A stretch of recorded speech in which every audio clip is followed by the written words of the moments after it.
sécurité demeure marquée par les conséquences persistantes de la guerre d'agression que subit la République démocratique du Congo dans sa partie orientale, ainsi que par les activités de groupes armés et terroristes opérant dans certaines zones du territoire national. Cette situation résulte notamment de la poursuite des actions hostiles menées par la coalition RDF-AFC M23, ainsi que des activités terroristes des ADF dans certaines zones du Nord Kivu, de l'Ituri et du Haut-Toué. Face à ces menaces, les forces armées de la République démocratique du Congo demeurent pleinement mobilisées et poursuivent leur mission avec détermination afin de garantir la protection des populations, la défense de l'intégrité territoriale et la sauvegarde de la souveraineté nationale. En dépit des efforts diplomatiques engagés au niveau national, régional et international, ainsi que des engagements pris dans le cadre des processus de Washington et de Doha, la coalition RDF-AFC-M23 poursuit ses actions hostiles contre la République démocratique du Congo dans plusieurs localités du Nord Kivu, ainsi que dans le haut plateau de Fizi et d'Uvira au Sud Kivu. Ces forces continuent de s'en prendre aux populations civiles et à certaines positions de forces armées de la République démocratique du Congo, causant ainsi des pertes en vies humaines, des déplacements de populations et d'importants dégâts matériels. La coalition RDF-AFC-M23 poursuit également ses attaques contre certaines infrastructures stratégiques nationales. À plusieurs reprises, elle a recouru à l'utilisation de drones pour cibler l'aéroport international de Bangbopa, à Kisangani, dans la province de la Tchoup. Ces attaques répétées témoignent de la persistance de la menace que cette coalition continue de faire peser sur la sécurité du pays ainsi que sur les infrastructures essentielles du fonctionnement de l'État. Elles traduisent également sa volonté de maintenir une pression permanente sur les populations et sur les dispositifs de défense déployés par les forces armées de la République démocratique du Congo.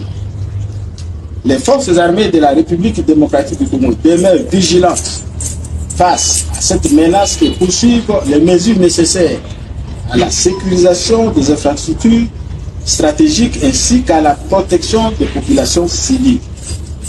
Dans les provinces de l'Ituri et du Nord Kivu, les opérations militaires contre les terroristes ADF se poursuivent sans relâche. Malgré la pression exercée par les forces armées de la République démocratique du Congo sur plusieurs axes opérationnels, ces terroristes continuent de constituer une menace sérieuse contre les populations civiles. Dans le territoire de Mambasa ainsi que dans la région de Beni, plusieurs civils ont été tués au cours des derniers jours, parmi lesquels les membres des communautés autochtones Pygmées. Dans la province du Haut-Toué, des opérations conduites contre les éléments terroristes ADF, MTM, ISCAP, dans le territoire de Ouacha, Mungeri et Apodou, ont permis de maintenir une situation sécuritaire globalement maîtrisée. Toutefois, dans leur débandade, ces terroristes ont procédé à des actes de destruction visant des biens des populations civiles, notamment l'incendie d'un véhicule et de plusieurs habitations au PK12 sur l'axe Iziru-Mungeri. Dans les provinces du Kwilu ainsi que dans certaines parties du Congo central, la situation sécuritaire demeure sous contrôle. Les opérations de sécurisation menées par les forces de défense et de sécurité, associées aux actions de sensibilisation conduites par les autorités compétentes, ont contribué à préserver la stabilité observée dans ces espaces. Les dispositifs de surveillance et de prévention demeurent pleinement opérationnels afin de faire face à toute tentative de déstabilisation. Les forces armées de la République démocratique du Congo condamnent avec la plus grande fermeté les attaques dirigées contre les populations civiles ainsi que contre les infrastructures publiques et stratégiques du pays. Ces actes constituent de graves violations du droit international humanitaire et des droits fondamentaux des populations innocentes.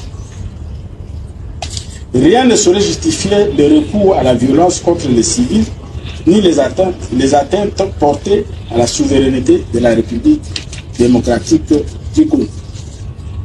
Les forces armées de la République démocratique du Congo rappellent également que la coalition RDF-AFC M23A à plusieurs reprises violé les engagements de cessez-le-feu auxquels elle avait pourtant souscrit. Malgré les efforts continus, la République démocratique du Congo appelle la communauté internationale à condamner sans ambiguïté des actes d'agression et les violences perpétrées contre les populations civiles, à soutenir les efforts de lutte contre le terrorisme et à contribuer au renforcement des mécanismes destinés à empêcher l'acquisition et l'utilisation d'équipements militaires sophistiqués par les groupes armés opérant sur le territoire national. À nos compatriotes vivant dans les zones affectées par les conflits armés, ainsi qu'à ceux qui subissent les conséquences de l'occupation de certaines portions du territoire national, les forces armées de la République démocratique du Congo adressent un message de solidarité, de confiance et de résilience. La nation ne les abandonnera jamais. Les forces armées de la République démocratique du Congo demeurent à leur côté et poursuivent sans relâche leur mission de protection du peuple congolais. Les forces armées de la République démocratique du Congo restent résolument engagées dans leur mission républicaine de défense de la nation. Face aux menaces qui continuent de peser sur notre pays, elles restent pleinement mobilisées pour garantir la protection des populations, préserver l'intégrité territoriale de la République et faire échec à toute tentative de déstabilisation. Les forces armées de la République démocratique du Congo réaffirment leur détermination à poursuivre leur mission avec professionnalisme, discipline et loyauté jusqu'au rétablissement complet de la paix, de la sécurité et de l'autorité de l'État sur l'ensemble du territoire national. Je vous remercie pour votre attention.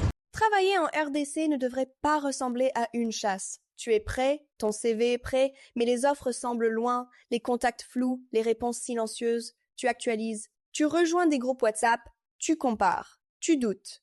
Tu essaies encore, puis tu perds du temps là où tu voulais trouver un avenir. Stop. Avec Jobinter, tu ne cours plus derrière une opportunité en République démocratique du Congo. Tu commences ta recherche au bon endroit. Où que tu sois, ouvre Jobinter et lance ta recherche gratuitement.